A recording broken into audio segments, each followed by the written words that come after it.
Hello everybody and welcome to Twitch Tales episode 81. Where did we leave off in episode 80? Apes Hive has found themselves in the Feywild at the mansion abode of one of the Council of Archfey members, the Merry Gentleman. Not only that, but they found themselves at dinner with the Merry Gentleman and another of the Archfey Council members, the Wild Woman. In the last episode, Apis did a little bit of reading in the Merry Gentleman's library, got a couple of their books read, in particular one about Fey etiquette and the strange, wild wonders of the ways that people handle themselves in social situations here in the Feywild, which can be a little bit foreign and alien to the people of the material plane. Some things can seem whimsical or without rhyme or reason here in this magical and manic kind of a place of the Feywild. So they didn't want to do too many social faux pas, so they read a book on Fey etiquette and tried to absorb as much as possible before the dinner, and then they went down to dinner where they met the Wild Woman, a Fey creature that usually presents herself as a slim, pretty, graceful, girlish, charming kind of a woman with long hair, and a kind of wild look about her eyes. Also present at the dinner table is the Merry Gentleman down the head of the table, the Wild Woman off to your left, a Dryad who you later learned the name was Hellenius, off to your right, a Centaur who is currently training you in how to be a better fighter, off to your sort of corner-wise left-hand side, and the Merry Gentleman's head servant or head butler, head valet, a satyr, a faun, by the name of Dopnesh, who sits across from you. I think that was everybody, wasn't it? 1, 2, 3, 4, 5, 6. Yes, there were 6 people present, and that's where we left off with you eating some of the 9-course meal. Is it the 9-course meal of this particular dinner? And during this dinner, we are playing a Fey game, a custom called a Question of Course, where it is customary for each of the guests to be able to ask one and only one question per course of the meal to one person at the dinner table. The Wild Woman, being fascinated with all things material plane, has been asking you questions. You have been asking questions of whomever took your fancy. And you have discovered through this Question of Course discourse that the Wild Woman is here at the Merry Gentleman's abode partly to deliver the verdict of a particular admonishment. Is that the right word? Admonishment. Interesting.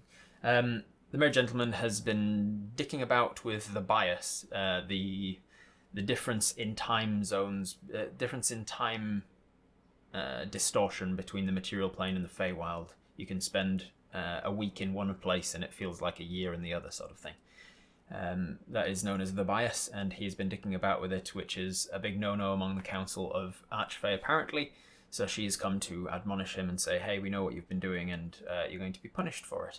And this is all coming out as part of the polite dinner conversation, which is very peculiar for you as a material planer, for whom this would be considered very private material and not suitable dinner party conversation. But hey, when in Rome, right? So we have gone through the soup course. We went through the hors d'oeuvre course, which was pan-seared coral and peppercorn potatoes. We went through a soup course, which was Miriam milk, and then an appetizer course, which was a snail-like thing called Return to the Rock, where you cracked it open, then it petrified, and then you ate it. And now you are on the salad course, and you have just asked the Wild Woman a question. The question we ended off on was you asking the Wild Woman, how did the other Archfey Council members each vote in regards to this admonishment of the Merry Gentleman? And she smiled. The Merry Gentleman put down his fork. He was very interested to know the answer as well. And she said, well. She turns to the Merry Gentleman and she says,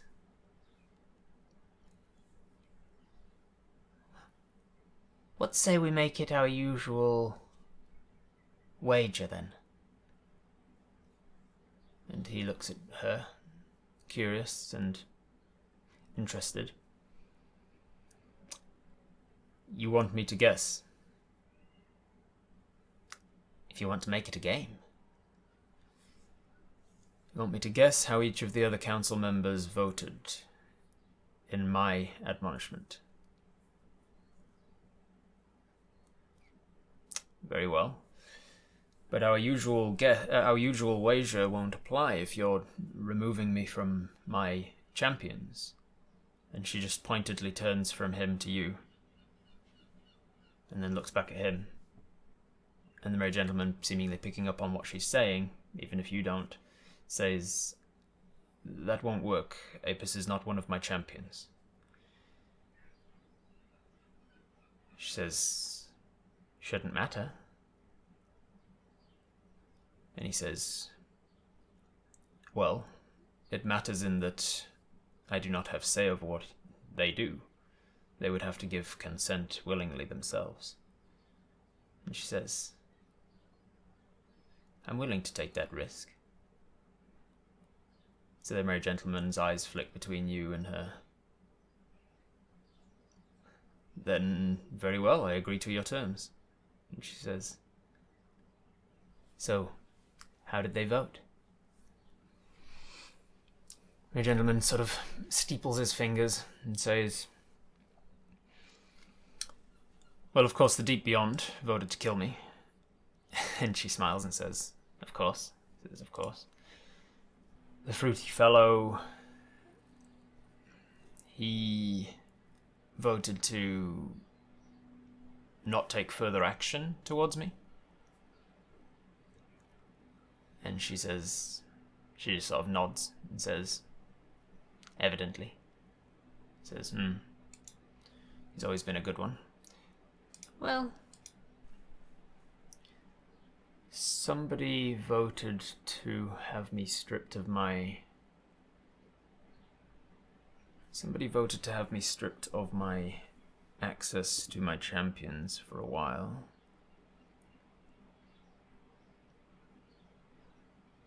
There could have been a few of them. I'm going to say that the Cold Lady voted to... She's a tough one. No, the Cold Lady would have tried to lessen the Deep Beyond's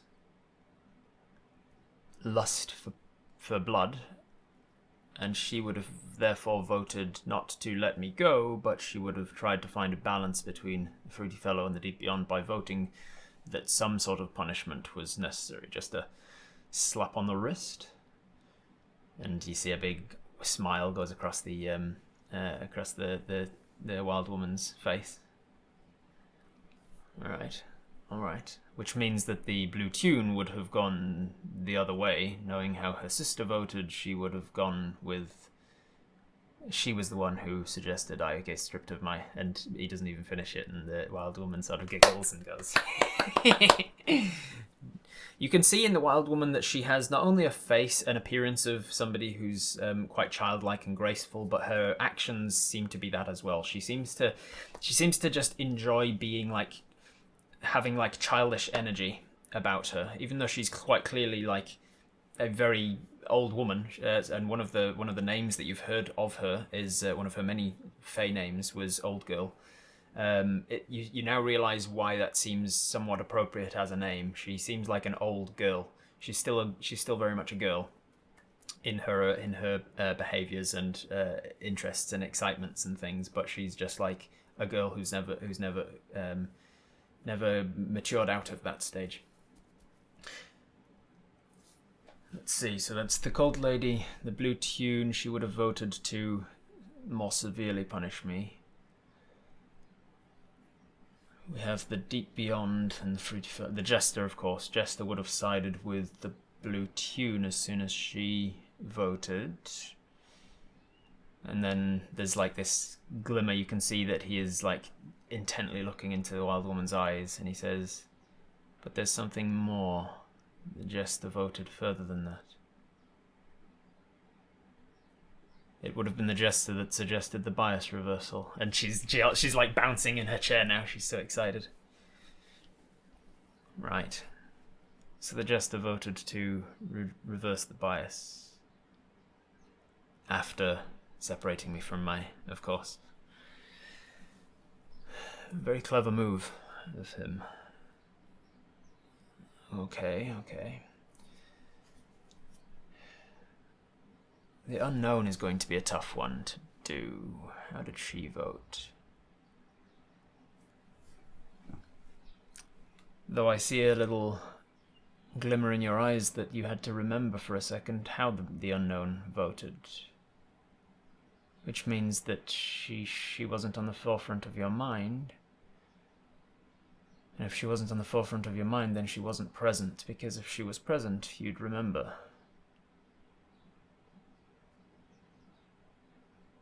So I'm going to say that she wasn't present for the vote, but also that she wasn't contactable. And he smiles as she smiles. And she kind of like wiggles in a chair. And she says, "You're doing very well." She says, "Thank you, wild woman," making a point of thanking her.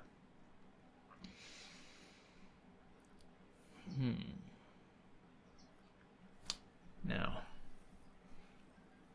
there would have been abstentions. Autumn Scent doesn't care about this sort of thing at all. Autumn Scent abstained.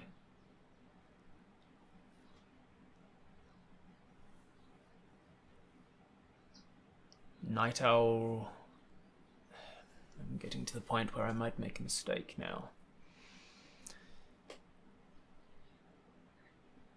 Night Owl abstained as well. And she nods her head.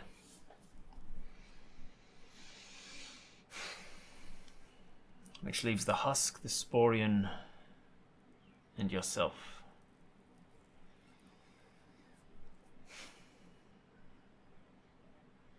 You would have had to have a majority. And she says, "I'll give you that. I'll give you that, old Val. We had a 6-person majority. 6-person. So we have the blue tune, the jester. Deep Beyond would have been persuaded to change his tune to the blue tunes.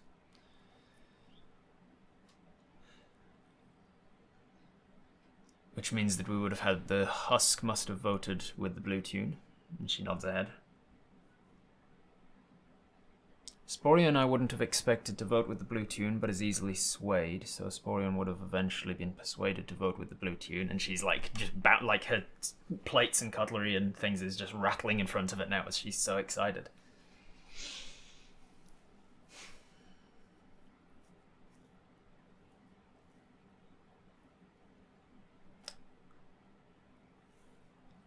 You, of course. You voted to punish me. And she sort of just makes this really wide grin and smiles at him. Right, that should be everybody. The Cold Lady voted to admonish me and was outvoted. The Blue Tune, the Jester, the Deep Beyond, they all voted to punish me. Fruity Fellow voted for no action towards me. Husk agreed with the blue tune. Sporian voted to admonish but was persuaded to vote with the blue tune. And then yourself voted with the blue tune. Which leaves the Night Owl to abstain, the Autumn Scent to abstain, and the Unknown was not even contactable. And I think that makes everybody. And she goes, "Darn it! I was so happy for..." And she turns to you and says, "I was so looking forward to time with you." Oh well, another time then. The Merry Gentleman just sort of like smiles to himself, proud of having managed to work it out. And then he takes up his salad fork and takes some of those little gelatin cubes out of this salad and starts to eat. She turns towards you and says, "I trust that answers your question." And you're starting to pick up that seems to be how the question of course is closed. Once somebody feels like they've done what they need to answer the question sufficiently. Yes, I guess it does. I'm unsure what was just wagered, but I don't know of bias or champions or any of that. So that was your question, Apis. Now that your question has been asked and answered, the wild woman turns to you and says, My question. Apis, why do you matter? There's just a pleasant tinking of cutlery against metal as people are eating their things. It's not like a moment. Nobody stops to listen in, really. Domination and Rikash have now gone back to a polite conversation. Will you confirm first who you want me to matter to? I never said I did. She just doesn't respond. I'm made of matter, so I suppose that makes me matter. I'm not sure if I matter. I think, therefore I am. Her eyes are really wide with excitement and expectation.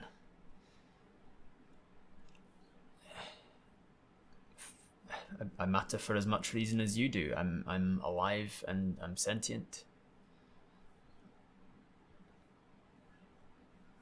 Everyone matters. Every being affects that around them in some way. I matter to those who love me and rely upon me. I matter to those whom I help, and they may or may not even be aware of my actions. If I matter, I'd say it's because I try to help people. People care about my existence, not only because I can help them, but because I care about them. Care about them, she repeats.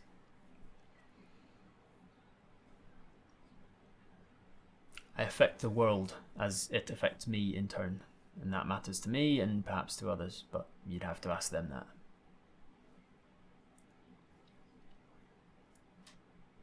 I hope that answers your question. And she nods and says, Yes, it does. It opens new questions.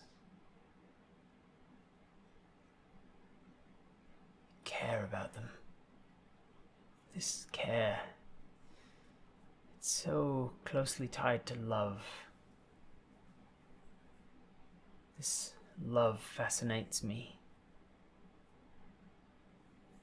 What it is, how it works, how it manifests, what care is. Why someone would care for somebody else.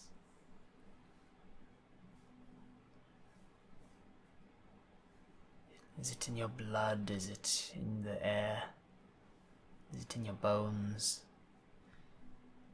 Such an interesting topic, I would say it's an interesting topic.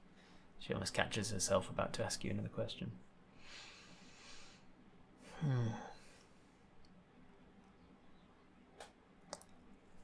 Care, love, empathy.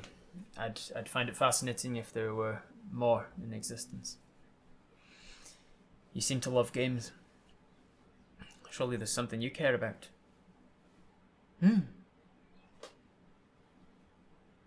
I would say so.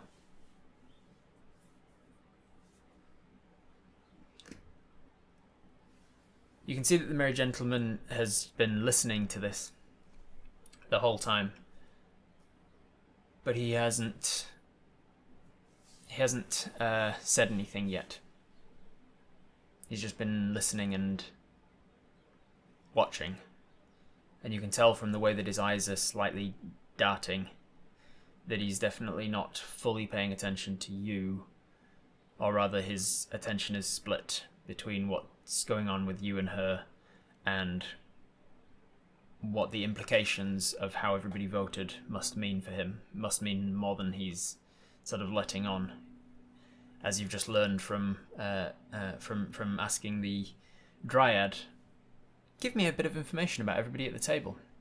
And the thing she said about the merry gentleman was that he is very intelligent and has plans upon plans upon plans. He has contingency plans for his contingency plans. And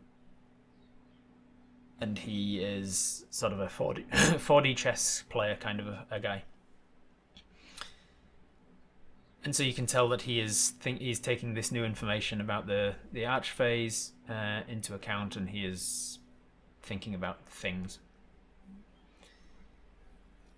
Love comes in many forms, many shades and colours. It means many things to many people. The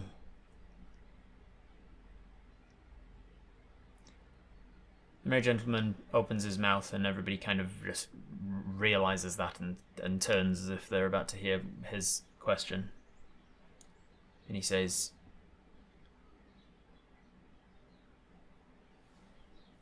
"That's actually a good topic, Apis. Love means many things to many people.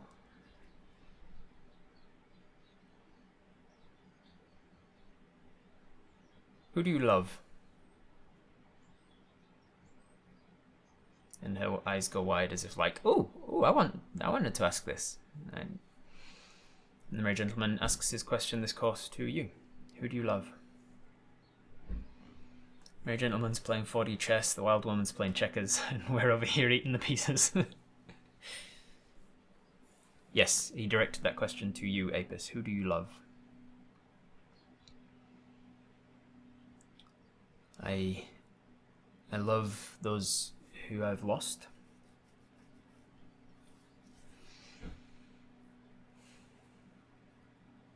My family.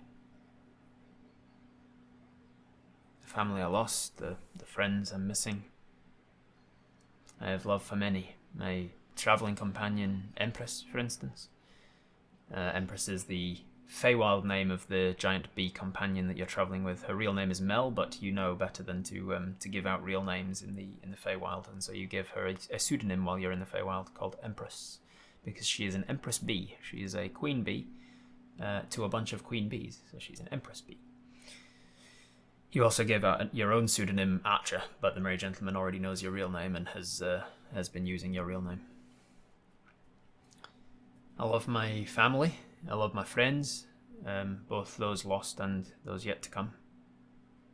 I love those who are dear to me.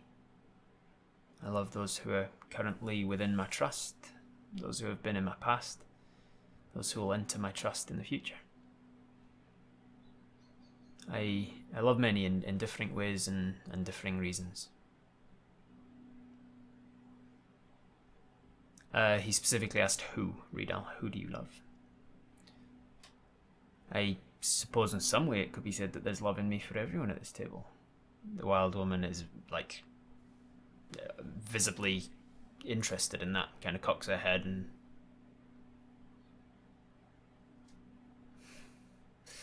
fascinating. Love has many levels and many different meanings. Love's subjective. I deeply care for my friends, and of course I love my family, but romantically I don't know that I've known love.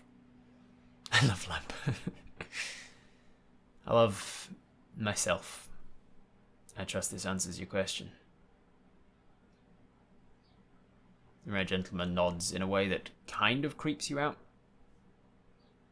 Like, oh yes, that answered my question. And you're like, I don't like that. I don't like what that meant.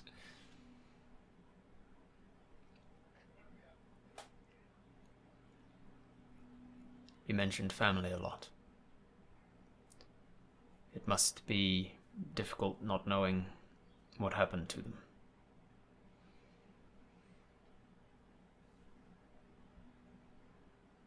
It's not said as a question, it's just put out there as a statement. The wild woman.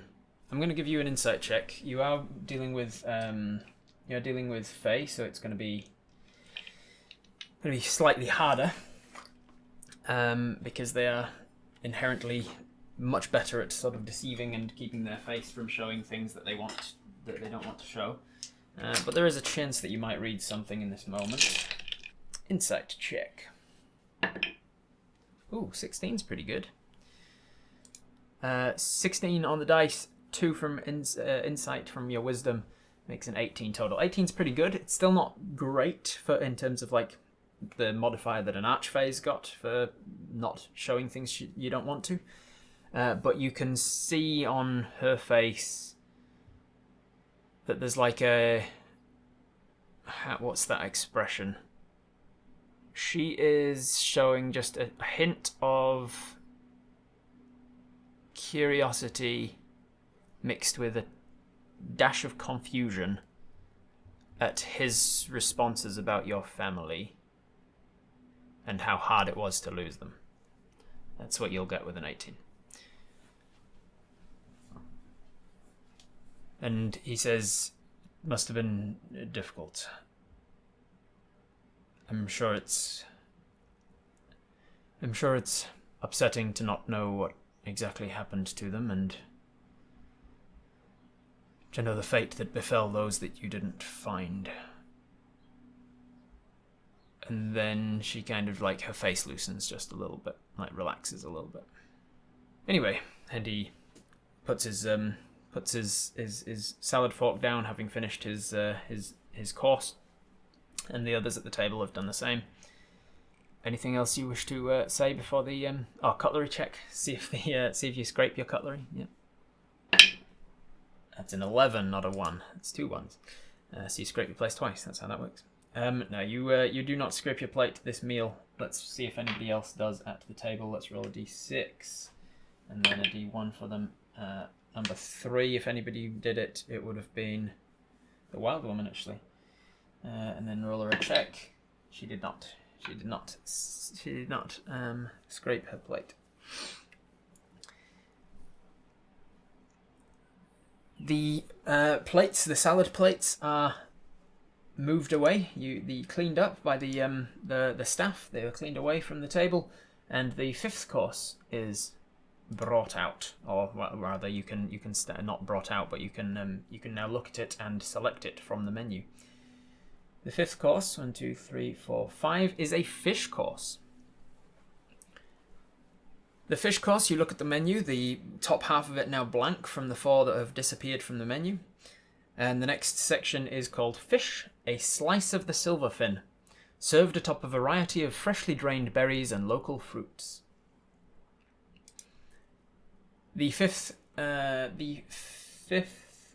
compliment that is expected, as another thing of the Fey etiquette, was that each course is expected to be preceded by a compliment of a particular nature.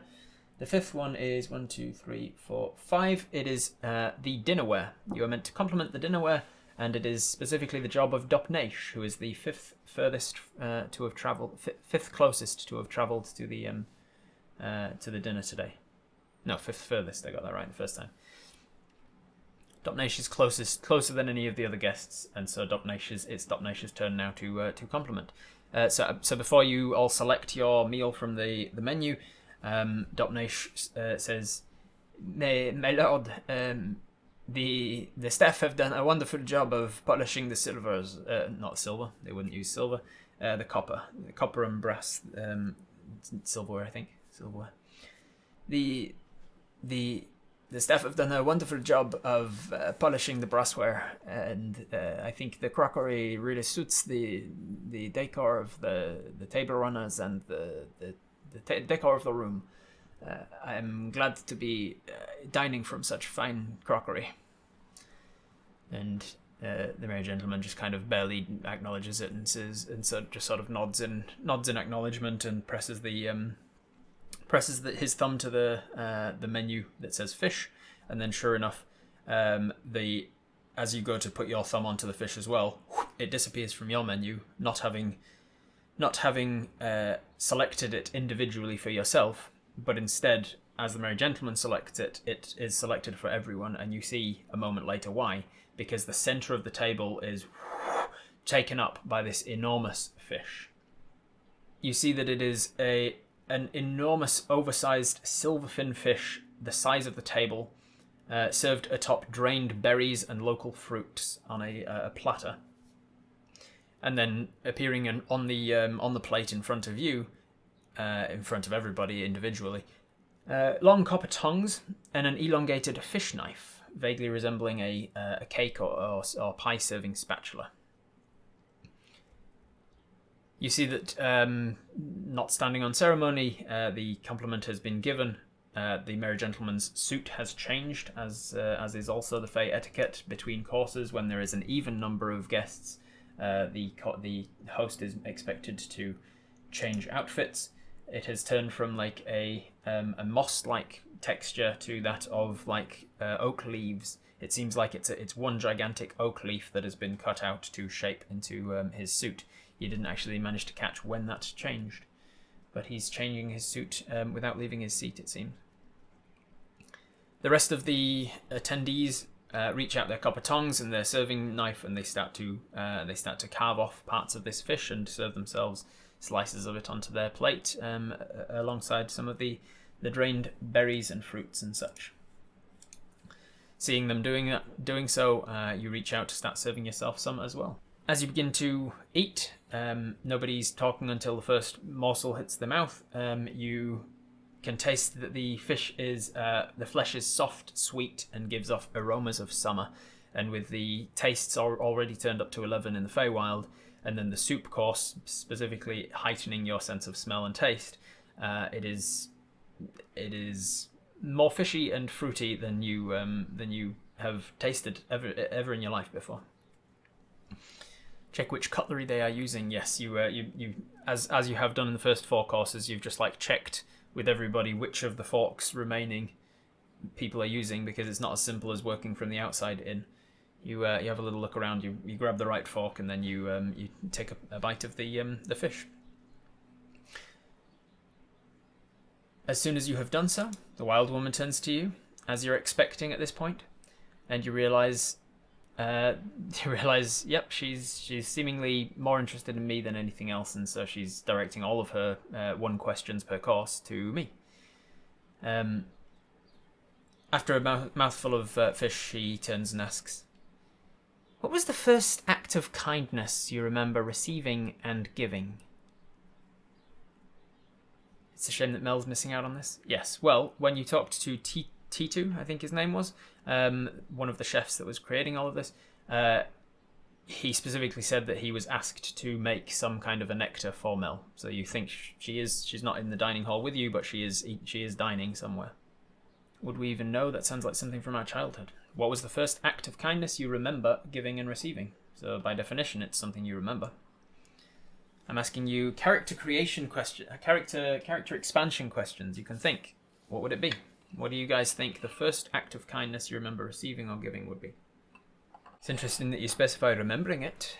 While I don't remember my being conceived or born, I could argue that it's my first act of kindness that I received, my creation. I couldn't have been here without it, and I couldn't have experienced any other act of kindness before that. You couldn't have experienced any acts of cruelness after that either, though, so you could consider that being conceived is an act of cruelty. You reckon it might be our mother telling us face stories at bedtime with warm milk and hugs? That sounds like a good one. My mother singing a lullaby to me near the fireplace, caressing my hair. So that's 2 things for mother, essentially. Last sweet from a bucket that we shared with a sister. That's pretty cute. Helping my siblings to forage, and the stories that my mother used to tell me. There's a lot of people going for mother here. Bedtime stories with mother. Let's go with that. I think there's a lot of people saying something from the mother. You say, well, I don't exactly remember breastfeeding, but my mother breastfed me, and that was an act of kindness. She says, what do you remember? She says, you think back, and you truly try and remember it. And the first thing to come to mind is being warm and comfortable in bed, being tucked up, much too tight, but in a way that's really comforting, swaddling kind of way. You were quite young, and your mother was sitting sort of sideways, side saddle on the side of your bed, and she had her hands kind of pinning the duvet, the blanket, doona, on either side of you, tucking you all the way in. You would have been in a bed with your sort of top and tail with possibly, let's say, your older brother, maybe? Let's have a look. Yeah. You would have been tucked into the bed with Gilrus, sort of top and tail with him. And she's reading you a story, and Gilrus is reading his own book because he's older and he's not interested in your kiddie stories kind of thing. And you bring yourself back to that moment, and she's telling you a story of like a princess rescuing an adventurer from a castle. It's like a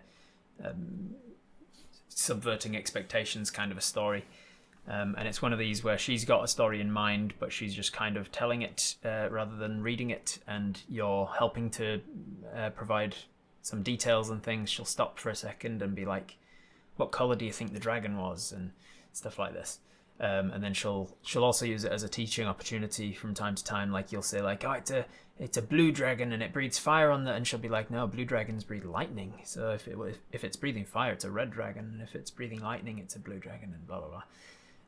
And it's got a big horn on its head, and she's like, well, actually, blue dragons have a horn on their nose, and she's like trying to do some teaching of certain monsters and things, and these things that are actually real creatures in the world. You've got this beautiful memory of your mum just sitting at this side of your bed, telling you this story, working with you, having this imagination allowed to run wild, but also using it as a way of like teaching you about the world. You don't remember much more about how that particular evening went, or you don't remember about the story so much. You just remember the feeling of what it felt like. And you say to her, first kindness I remember receiving was my mother's kindness. She told me stories while I was in bed, stories about the world, stories about fey creatures, stories about monsters, stories to keep me safe. I think Apis, I'm going to make you a wisdom save just real quick.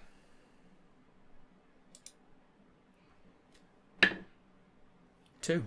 I think something gets to you.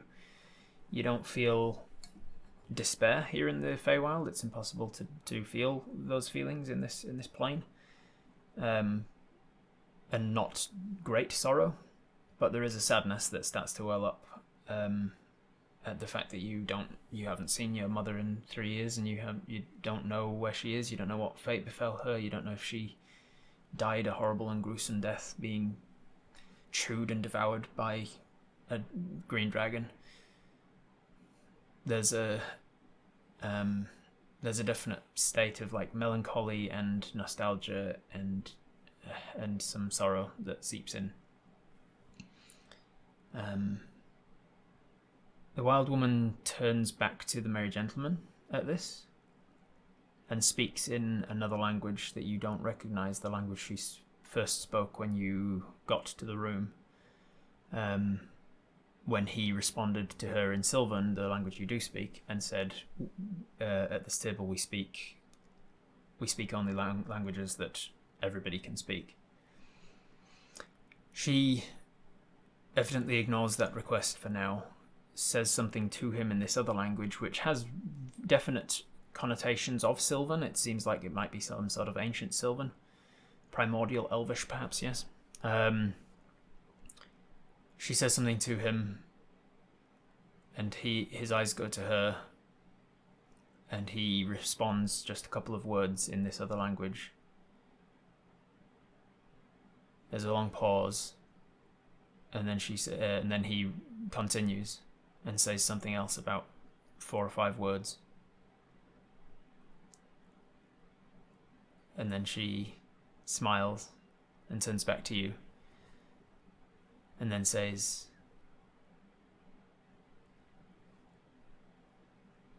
And the other half of the question? What was the first act of kindness you remember giving? Acts of kindness that Apis has performed are protecting their brothers and sisters by making sacrifices for them to help them and keep them out of trouble with danger. That could be fun. A loss in the family that you helped your mother out because of. Comforting my crying little sister. Other half will be provided when a translation of what was just said is provided. That's very fair of you.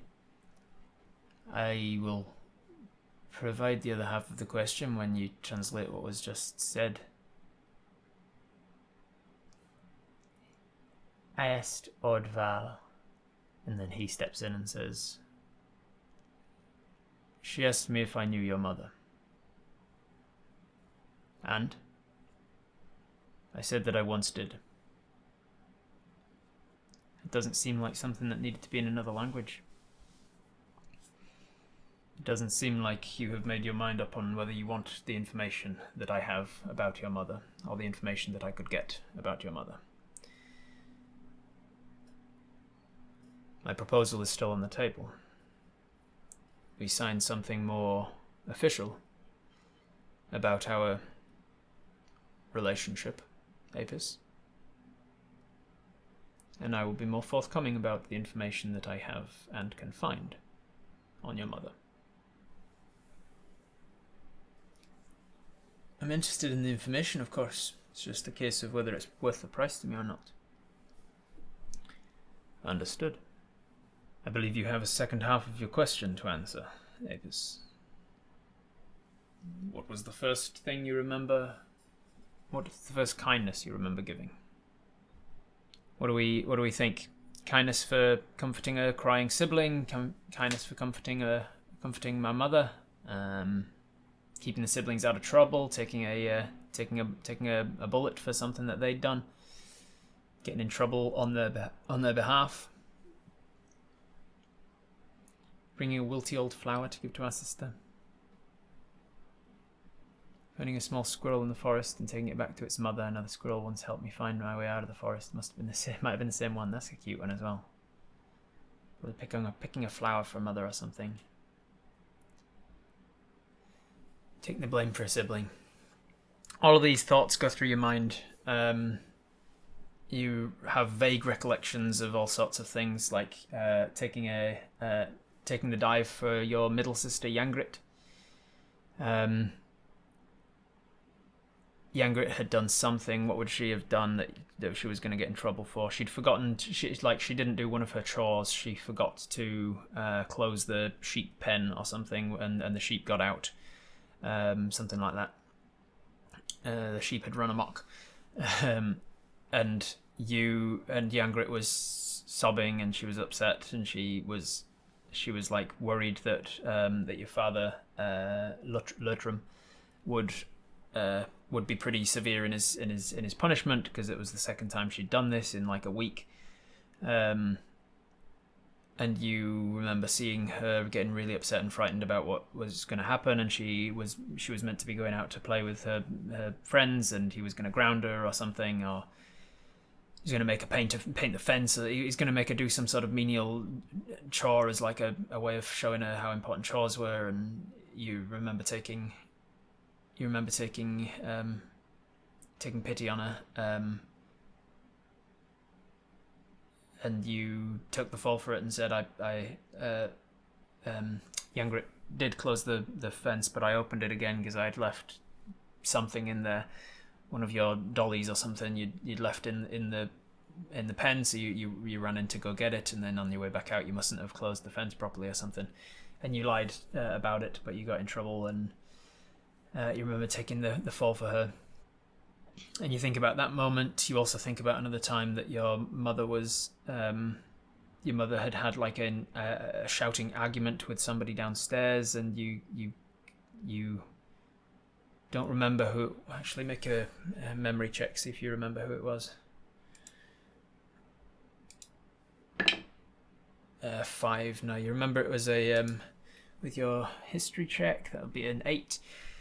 You remember it was a male voice, around about the same age as your mother, maybe a little older, and she was shouting with somebody, and then you can't remember exactly what was being said, but then he stormed out and slammed the door, and when you went down, she was like sobbing, and you just remember comforting her, and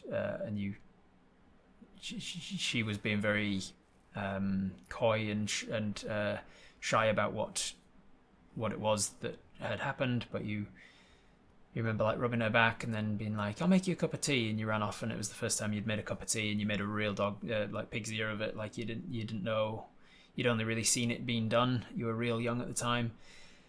You'd only really seen it being done with like the kettle and the pot, and so you knew that you had to fill up the water into one of them, and you put it in the wrong one or something, and you spilled water everywhere, and your mum was laughing and just like watching you and just like giving you encouragement to get it right, and trying to coax you through it and stuff. And eventually you made this terrible cup of tea that she just like immediately threw out, and she said, let me show you how it's really done, and it cheered her right up.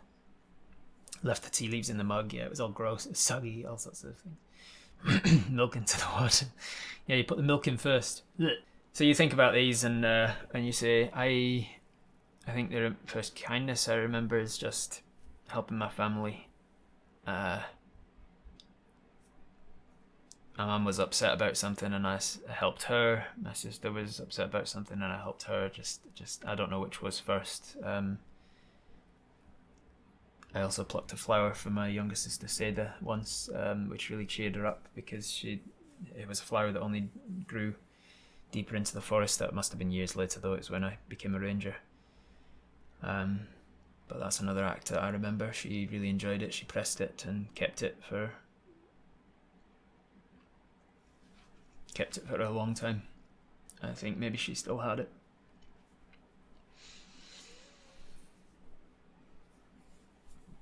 The wild woman just...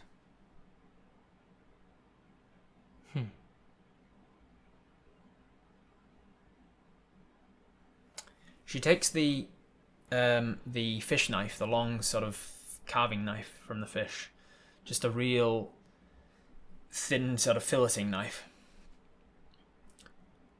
and in just the quickest flash of movement, without any forewarning at all, she just runs it up your arm. Cuts all the way up your arm, and it's quite a deep gash, and blood just starts to pour out. And she goes, they bleed just like others as well. And then she runs her hand down, like the back of her hand down your arm, and it just heals it immediately. She just like cure wounds it down your arm. And she goes, they heal quite. The bleeding is quite. And you just like left going, what the fuck was that? Like, it hurt. It hurt quite a lot. The pain was immediately the pain was immediately removed once she healed it again, but it was just like a what the fuck was that? You sort of start and move away, and like, what does this count as hospitality around here? And the married gentleman says, I have to apologize. That was not that I didn't expect. Would you excuse me 1 second? Pushes his chair away from the table and says, Kyrios, I require your company. And he leaves the room.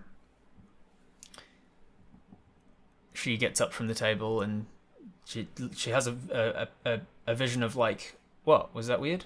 And then he leaves the room with her.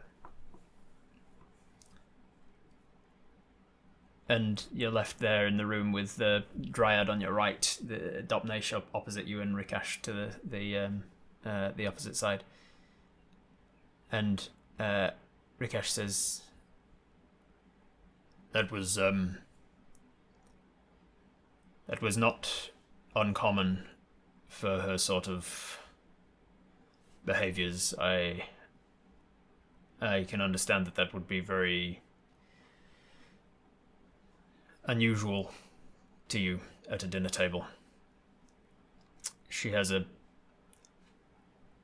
childlike curiosity around how your people work, and she wouldn't necessarily notice that she wouldn't necessarily realize that just because she can undo what was done, that it doesn't fix the fact that she did it, if that makes sense.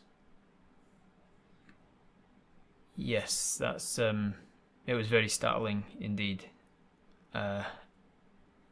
If like, would I be like, would she? How would she react if I was to try and cut her like that?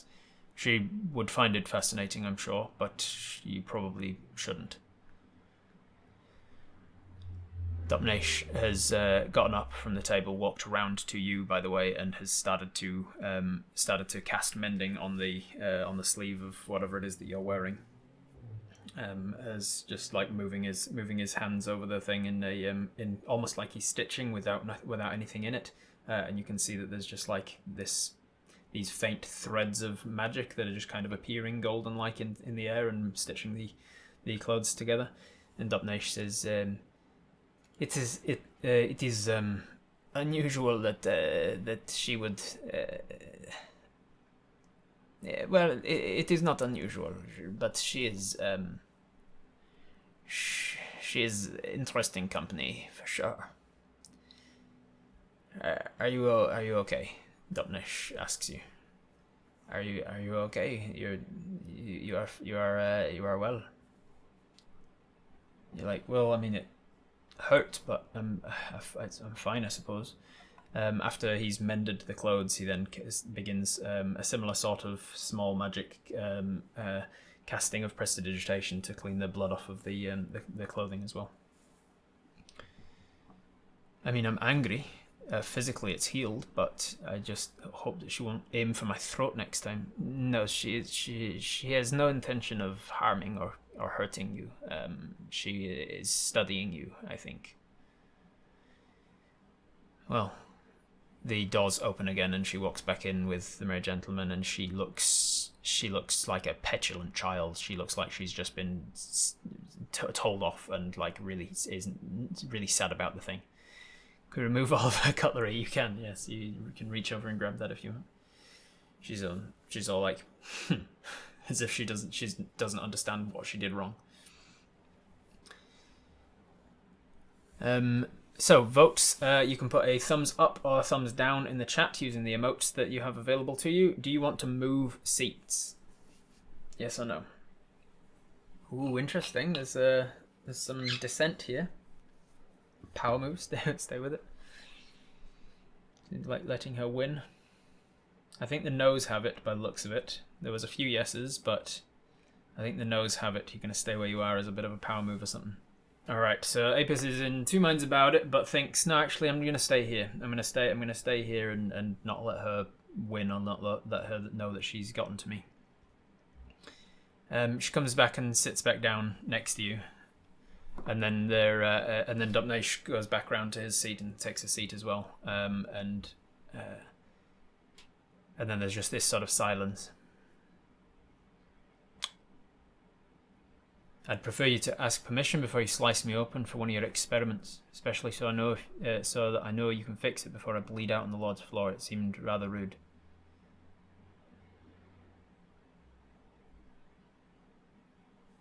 She looked at you while you were speaking, then looked away. There's still a silence, and the merry gentleman's just staring at her, and she's just staring ahead, like at the space between Rikash and Dupnesh.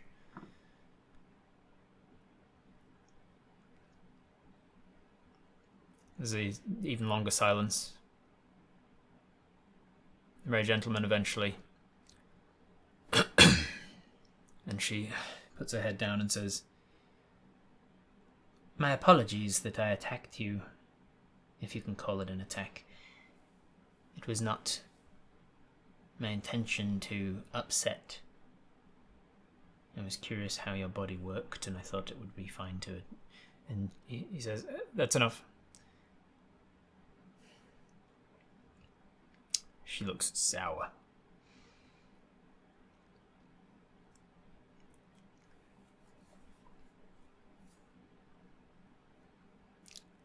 Apology accepted. She owes us now. Correct. She essentially owes you something, and the Merry Gentleman's just told her that, and that is something that's made her very sour. I do call it an attack, and I accept your apology. The Merry Gentleman picks up his cutlery and starts to eat again. You have answered the question that she asked, your first kindness. You eventually, after a few mouthfuls of food, you remember to round it off, as it were, and you say, I trust that answers your question, by the way. And she smiles a little bit, just a small smile, and it does.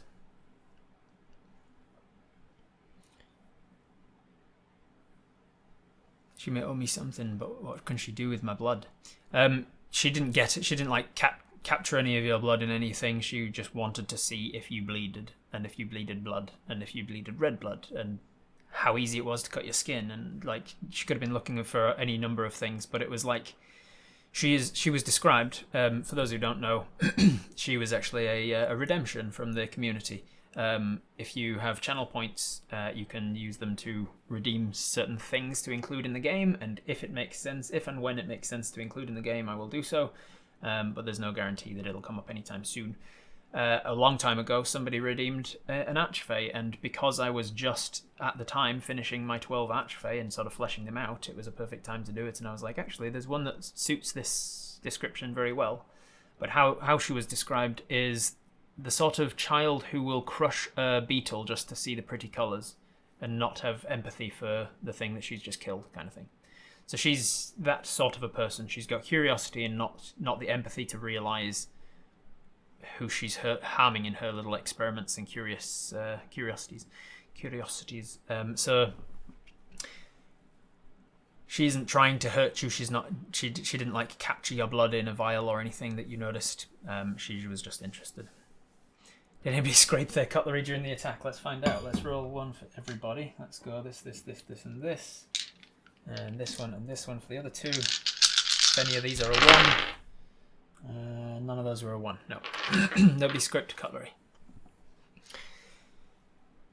All she had to do was come to one of our training sessions, right? But she wouldn't have thought about that. She was like, I mean, why would I do that when I can just cut you right now and then heal it? The thought wouldn't have even occurred to her. So, you now have a question you can ask of somebody. You kind of sheepish about I think I asked some questions in all of that nonsense. Let's say you say that actually. You go, Ordval, I think I asked some questions in all of that, and he sort of hand waves before you finish the inquiry, and he says, you may continue with your question. To the Merry Gentleman, if you and the other Archfey can control the bias, you can probably remove it if you want to, but you're choosing not to. My question is, what is the purpose of the bias? That's an interesting question. Let's see if people want to ask that. So what I'm going to do, like I did with all the other courses, is go with the question, who to ask. So, do we want to ask our question this course to the Merry Gentleman? Do we want to ask our question this course to the Wild Woman? Do we want to ask our question this course to Dopnaish, the Fawn Butler Valet? Do we want to ask Rakash, the Centaur Trainer? Or do we want to ask Hellenius,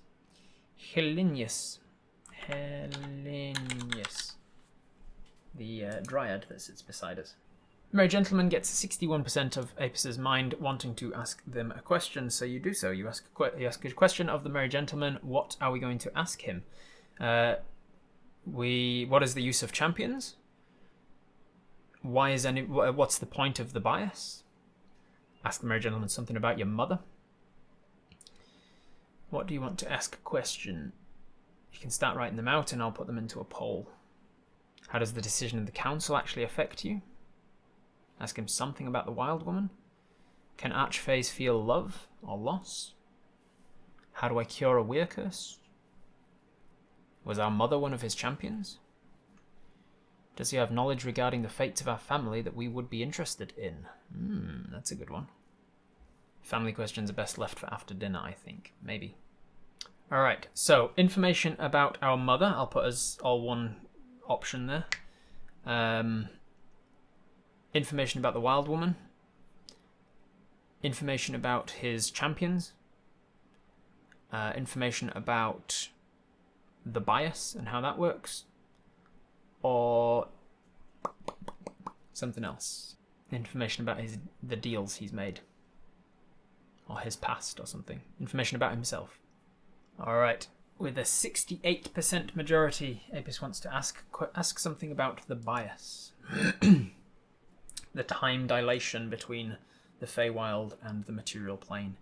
What is it we're asking? Just what is it? What's the purpose of it? You just want to ask, hey, tell us about the bias. I think that'll probably be the most expedient way of asking a question here. Here's how I phrase the question if everyone agrees. If you, another archer, can control the bias, you can probably remove it if you want to, but you're choosing not to. What is the purpose of the bias? Sure, why not?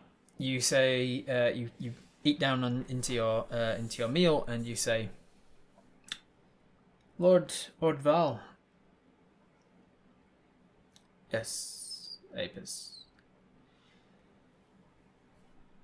If you and the other Archfey can control the bias, you can probably remove it if you want to, but you choose not to. My question is, what is the purpose of the bias? And he says, your people create docks. You create piers. You create blockades further out into the water. Stonework structures that prevent waves from disrupting the shore of your port. So it could be said that you're manipulating the waves with breakwaters. Does that mean that you could remove the waves entirely? That waves have some sort of purpose?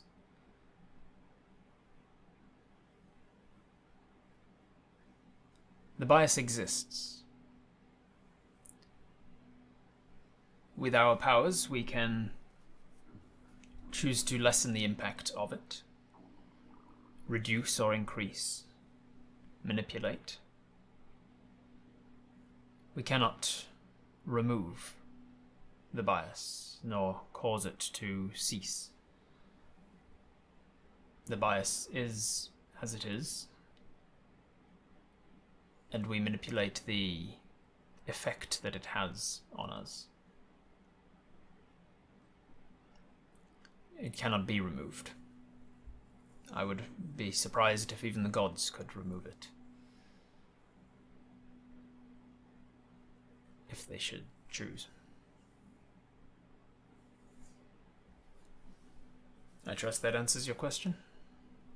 It was an answer. You didn't mention how manipulating it helps you. You didn't ask me how manipulating it helps me. If you don't know the true purpose of it, what's your best guess? What is the purpose of waves?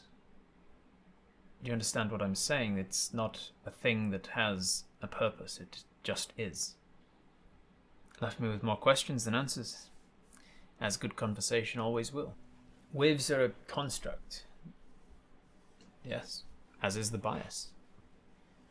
You didn't ask me why it exists. You asked me what its purpose was. It does not have a purpose. As far as we understand it, the bias exists because of the differentiation between the two planes, once being in alignment, once being the same place. The gods were trying to create a new plane that was once the same as this one, before this one was split.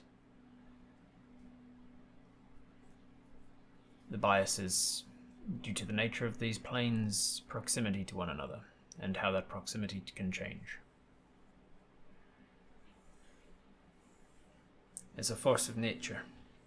It seems to be a force of nature, if that's something that helps. Waves have effect on the world around them, as does the bias, I imagine. Indeed it does. If a wave has a construct, then it exists as a side effect of something else which has a purpose. Not true. Not necessarily true. Things exist without purpose. Those things existing can create other things without purpose, have effects that do not have purpose. You're assuming the gods had a purpose in their creation of everything. They may not. They may have just been doing. I would consider our question answered. A little confusing, but answered just the same. Apis, have you ever killed a person without a weapon in hand? Does anybody else seem interested in the topic we're discussing? Hellenius and Dopnate are just having their own conversation. Rikash is definitely listening in, though. Depends on in my hand or theirs. There's a reason he didn't specify. Have you ever killed a person without a weapon in hand? You could interpret that in two different ways. Have you ever killed an unarmed person? Or have you ever killed a person unarmed? Like, have you ever used unarmed fighting to kill a person? Have we? I can't remember. We have killed a boar unarmed, like we were unarmed and killed a boar. We have killed a person who had weapons. But has Apis ever killed a person that did not have a weapon in their hand? You would need to define a person. The wild woman who has been sitting there a little sour and sulky for a while kind of like smiles at that and turns towards you a little bit again. A person would be defined in this context as a self-aware creature able to understand what was happening to it, comprehend and process the emotions of what was happening. You remember the goblin? Goblins in his definition would be people, but the boar probably wouldn't. Yes, I once killed a goblin with my bare hands. We would have died otherwise. You can see that the wild woman has like dropped her gaze down to your hands when you mentioned killing it with your bare hands. And she's sort of studying your hands. She's sort of like leant in a little bit and she's looking down at your hands. I trust that answers your question. It does. I'm finished with the fish. The merry gentleman disclaims to the group, and everybody else is like, oh yeah. Dopnate quickly just picks up his. Maybe I'm gonna roll in with disadvantage. No, he didn't scrape his plate as he tries to eat. Let's see if you scraped your plate during that meal at all. Ooh, a 2. You've rolled a lot of 2s on this scrape check.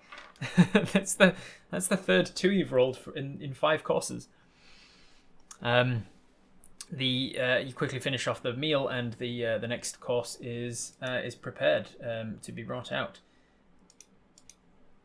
Let's have a look. His outfit turns from leaf to bark. You can see that it has got a very woody texture to it now. Looks very much like the skin of your dryad friend on your right hand side.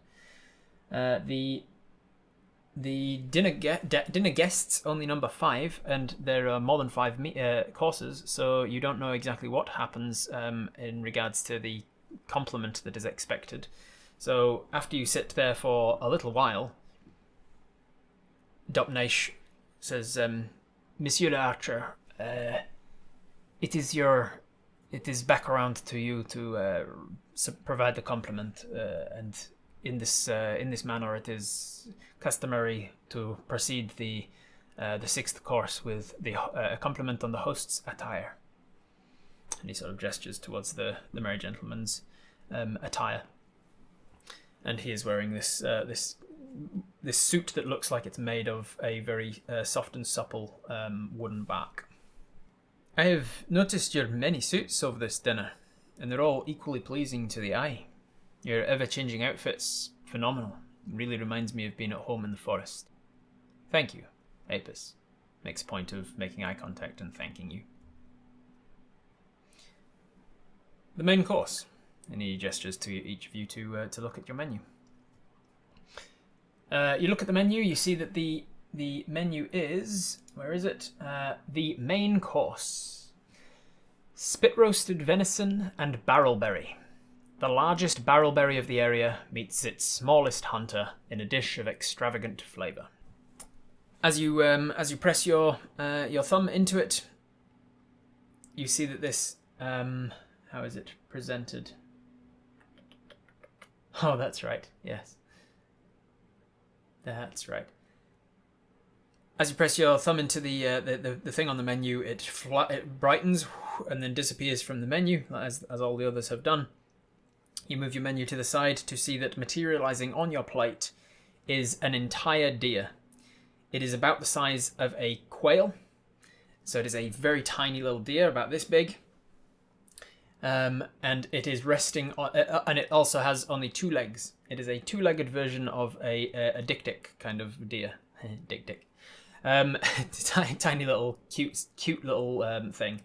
It is a deep purple, and it. The barrelberry is a deep purple. You can see that it is sort of like a strawberry kind of a look to this fruit, but it is quite huge and it takes up the majority of the bottom of the plate. And it looks like a strawberry but bigger, so it's bigger than a straw, ergo a barrel. And on top of that is a spit roasted venison with a very crispy skin that's incredibly juicy. Too cute to eat. It's definitely dead and cooked, so if you don't eat it, it's wasting it anyway. You look around to see which knives and forks people are picking up. It's easier to picture now because there are fewer knives and forks for every plate. For every course, there's different ones. And so you pick up your knife and fork and start to cut into it. It is delicious. It is delicious venison, and it is complemented really well with the tartness, the sweetness of the strawberry. 2-legged like a kangaroo. Yes, yeah, like a cross between a dik-dik and a kangaroo.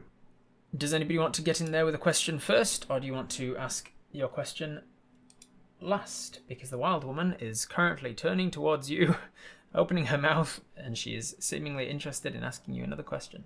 You want to go last? Agreed, we should go last. All right. As the wild woman is about to ask you a question, the merry gentleman opens his mouth first and says, Apis, what is the limit of what you would do to survive? Would you steal, kill, torture, for instance? And then he cuts into his meal and starts to eat. We'll see if his face is saying anything. You absolutely can try. That is an insight check. Ooh, 18 plus 2, dirty 20. It's very good. You do a lot of insight checks as Apis, and you're not proficient in it. Maybe one day when you level up, maybe you want to train up insight or something. You're not proficient in it, but you do have a plus 2 wisdom, which is pretty good. So dirty 20. As an archfey, very hard to read. All that you get from it is that he is interested in the response. He has obviously wanted to know the answer to this question enough that he wanted to get in there first before the conversation is derailed elsewise. He wants the answer to this question more than just polite dinner conversation, it seems. That's it. I suppose it would depend entirely on the circumstances. There would be no single answer that would always be true. I would harm no one that wasn't trying to harm me first. I've already killed to survive.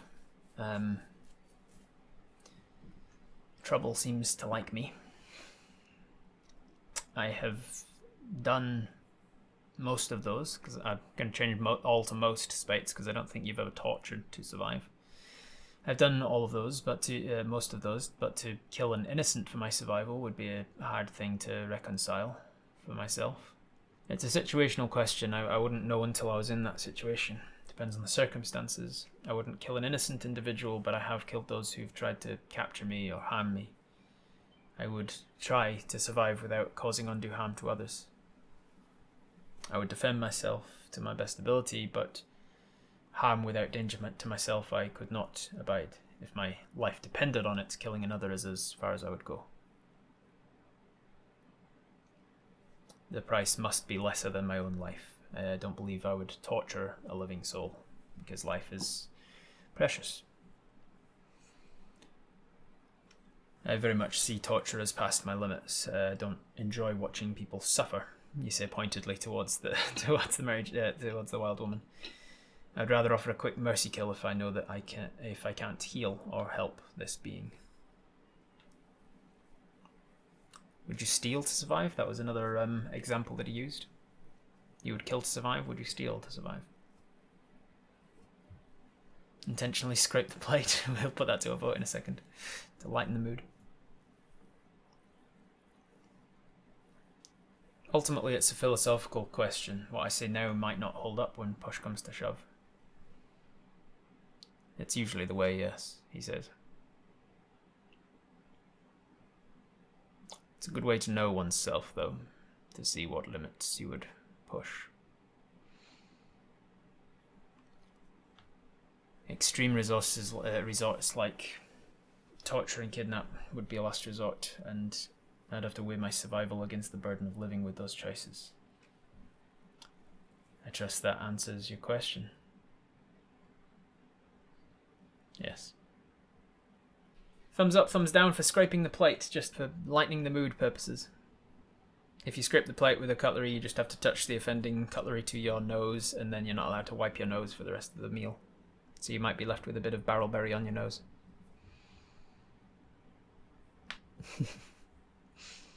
We're in two minds. Epis thinks about it. Let's put it to a 1 minute poll. Loophole. We could touch the handle of the fork to our nose where there's no food on it. You could try that. If we're going to do it, at least maintain uncomfortable eye contact while deliberately doing it. Alright, 51% of the vote decides yes. Yes, we're going to scrape our plate to kind of lighten the mood a bit. It's a very tense situation, eating dinner with these two archfey. So you answer the question and then you deliberately just give it a on the plate, and everybody stops and looks across at you.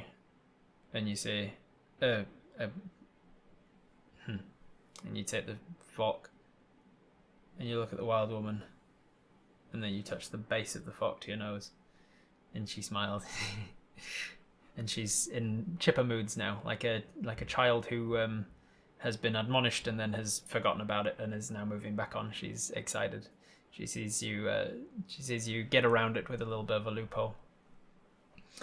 You give her a smirk, sort of knowing smile, a smug way of getting around the loophole, and then she immediately asks you, would you rather lose a day from your past or from your future? What would you answer to that? Well, it depends if I can pick a specific day in the past. And I would need clarification on lose. Be unable to remember. Have no recollection or evidence that it had happened. To have gone from one day to the day after the next, as if it was just the next day. Well, the future is not mine to give, so I can only offer the past. If I lose the past, we naturally forget things that have happened anyway. My memories make me who I am, so maybe the future. I can afford to lose a day from the future, but my past made me who I am, so I wouldn't trade that. Any day from my past could mean my birth, so my future would be the safer option. Assuming the future is in constant flux, I'm often losing potential future days every time I make any decisions. The past is what makes me me. Be good or bad is what makes me me. The future is unknown. And no way to know the future, so I'd rather lose the past, and then I know what I'm losing. If I could pick the day, then perhaps the past. I've already lost memories of days in the past. So either that means that it's fine to lose more days in the past, or I'd rather not lose any more days in the past. You're kind of just talking to yourself at this point. Let's put it to a poll, because there's a lot of dissent in the chat. Is this something we should do etiquette-wise to show the merry gentlemen we're having a great time, to in any way proclaim the party as a success? Probably. but not something you got to in the etiquette book. I'm curious how one could lose memories of the future when those memories have yet to be written. Well, for instance, you could wake up tomorrow, as I think you call it in your plane, and find that it is the day after tomorrow, and you have no evidence or recollection of what it was. Has none of you ever watched the fourth Shrek movie? You never choose to lose a day from the past. 62% of people choose a day from the past, though. In that case, I've lost the past. Well, you'll have lost the past when it comes to it, but right now you choose a day in the future, i.e. tomorrow, that you're going to lose. That choice is already made. You've lost the day in the future. Then when it comes to it, you lose the present moment as it's happening. You're not recording memories as it's happening, and then you wake up the next day. Now it's in the past. By the time you realise you've lost it, it'll be in the past. But you lost a future day. I think that's a difficult question, but if I had to choose, I think I'd prefer to lose a day from the past. Her smile gets uncomfortably wide. You really don't like that. But I'd rather lose neither. I trust that answers your question. She nods. This is not considered consent to me losing anything. Don't get ideas from my answer. She doesn't say anything further, just smiles. And starts to eat her barrelberry, whatever. You have a question, Apis? Why do I get a feeling like she's going to steal a day from us? You have a question? Who do you want to ask? What do you want to ask? Who are the champions of the Archfey? Ooh, that's a good one. Let's put it to a poll again. Who to ask? Who to ask? We've got the Wild Woman. We've got the Merry Gentleman. We've got Rikash. Dopnaish and Helianus. We have, by the way, this is course 6. We have 6, 7, 8, and 9. So we've got four questions that we can ask things of. What is love? Baby, don't hurt me. Don't hurt me no more. What is love? Alright, 70% of people wanting to ask the Wild Woman a question. What do we want to ask the Wild Woman? If Merry Gentleman had lost the wager earlier, what would you have asked of me? Ooh, that's a good one. Why are you so interested in my kind? Who are the champions of the Archfey? Do you think a life is complete without experiencing love? What aspect of yourself do you think is most frightening to a material plane dweller? Oh, that's an interesting one. What do you value the most? And if you would indulge me, why? What do you value most? What powers do you have? What's important to you? Here we go, poll time. Something about herself, something about champion, something about the wager, about love, yep. Interest in you. Ooh, we do not have a consensus with this one. We do not have a majority anyway. We've got 39% of people wanting to ask something about herself. 35% want to ask something about champions. So I will drop off the bottom 3 options and we'll ask again something about herself or something about champions. With 63% of the vote, Apis decides to ask the Wild Woman something about herself. What is it you want to know, everybody? What is she like? What is she like? What is her weakness? What are her powers? What brings her joy? Why is she so interested in you? What is she afraid of? What is her greatest fear is an interesting one. What's important to you? So fear, importance. What are the best schemes and tricks and pranks? All right. What do you fear? What is most important to you? What about you makes you scary? What was your best prank, trick, or game that you've pulled on one of the other Archfey? How would you go about describing yourself? It seems like it's pretty overwhelmingly what is most important to you. So what is most important to her? Very good question. Let me pull up her details here in the World Anvil document. With 73% of the vote, Apis decides to ask the woman, what is most important to you? She looks somewhat stumped by that. There's a pause as she starts to eat again, and you wonder for a second if is she just ignoring you? Did she not hear you? Is she going to respond?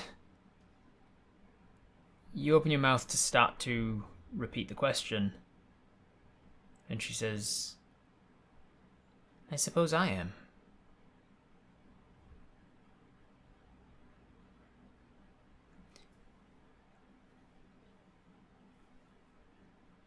Curiosity is important to me.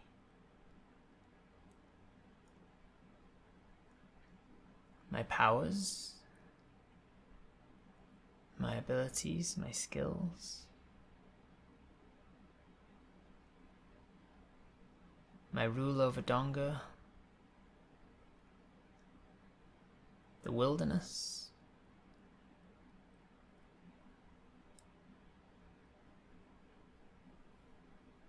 She looks across at the merry gentleman.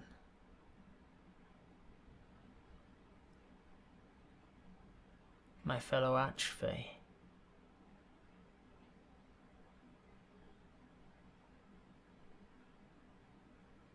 And my lions.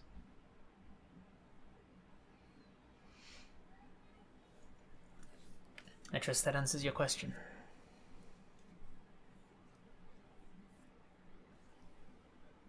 As she finishes the last morsel on her plate.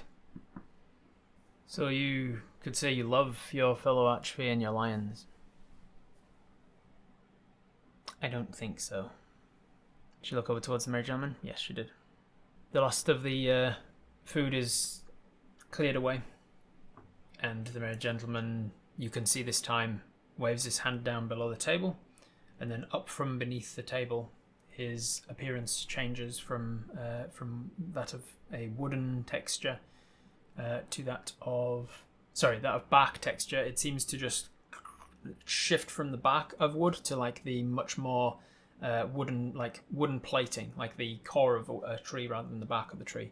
It becomes basically like a wooden suit made out a suit made out of wooden plates that seem to somehow shift and move with his body anyway, though.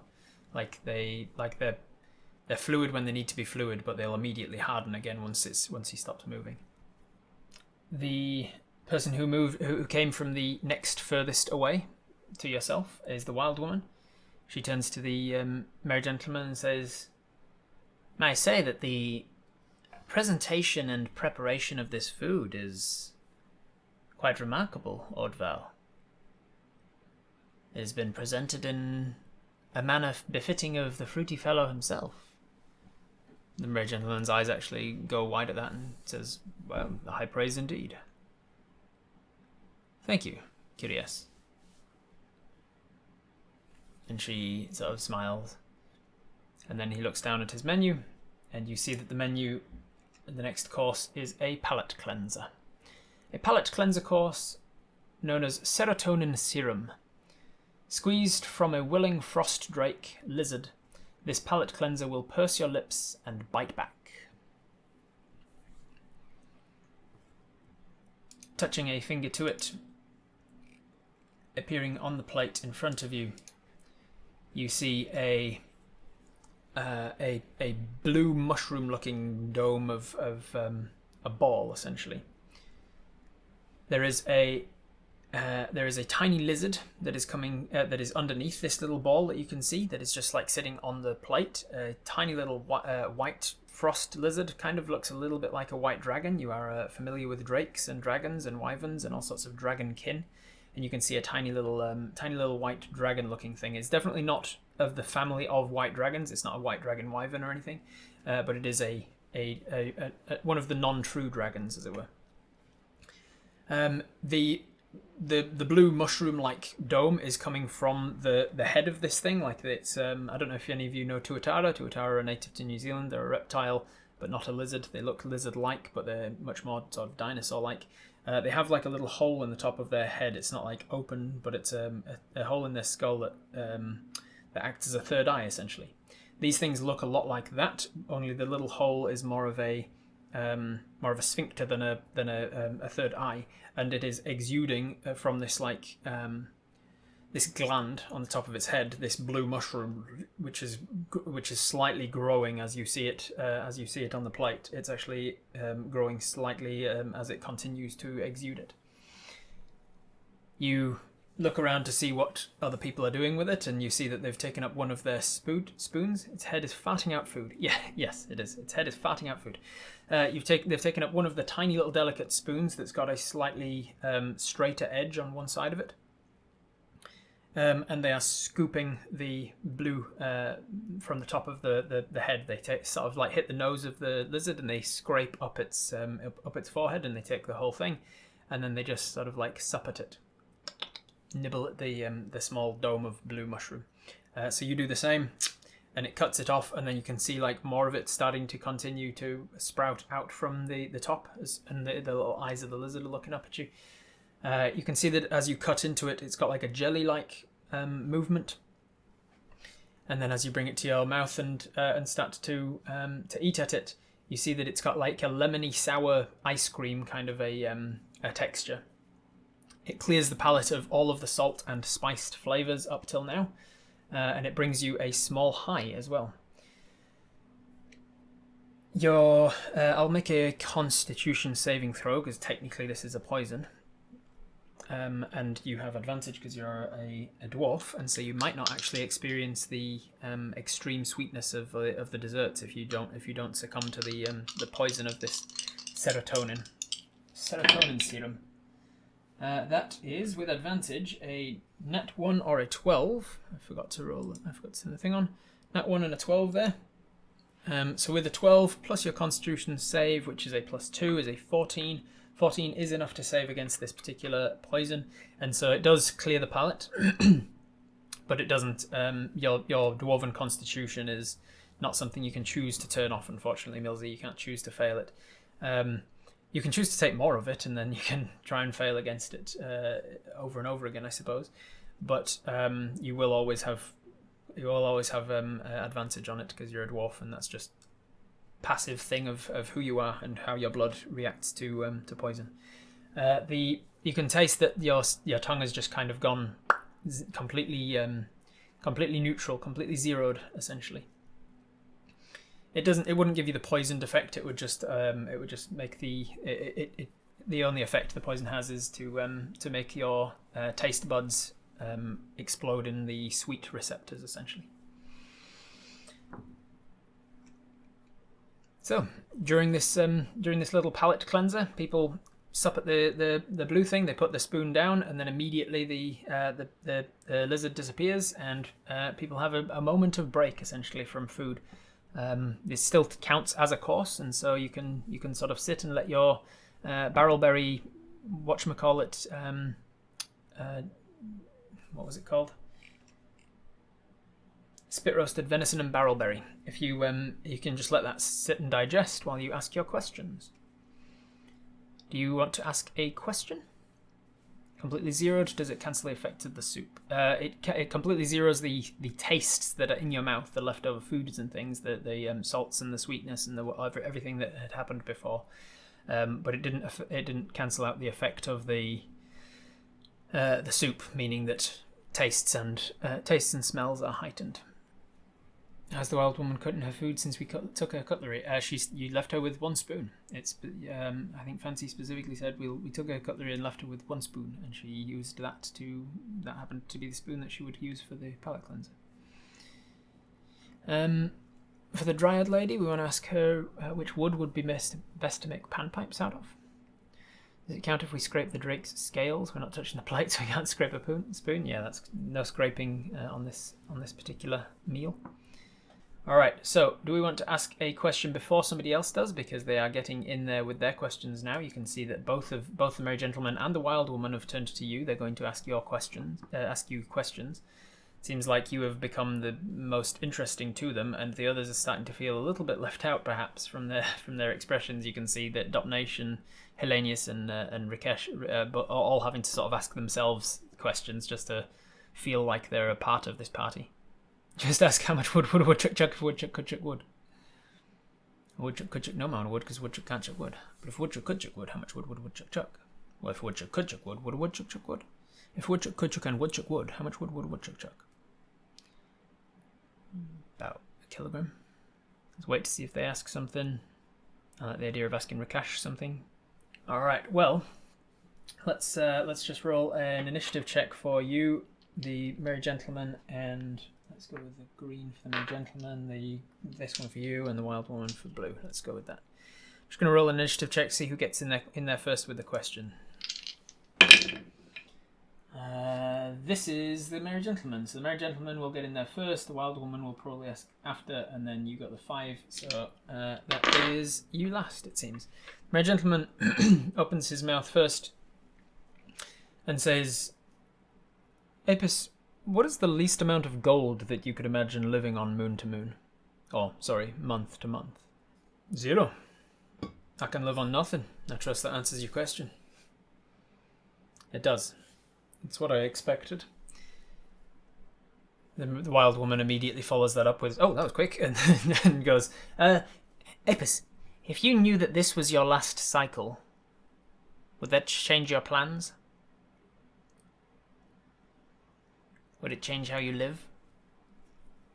Define cycle for me? She means moon. The month. Oh, actually, cycle is better translated as days in yours. If you knew that this was your last day, how would that change your plans or how you live? What you would do for the rest of the day? My plans are the same as any living thing, to survive, and I would try and continue to do so. So I guess the answer is no, it wouldn't change.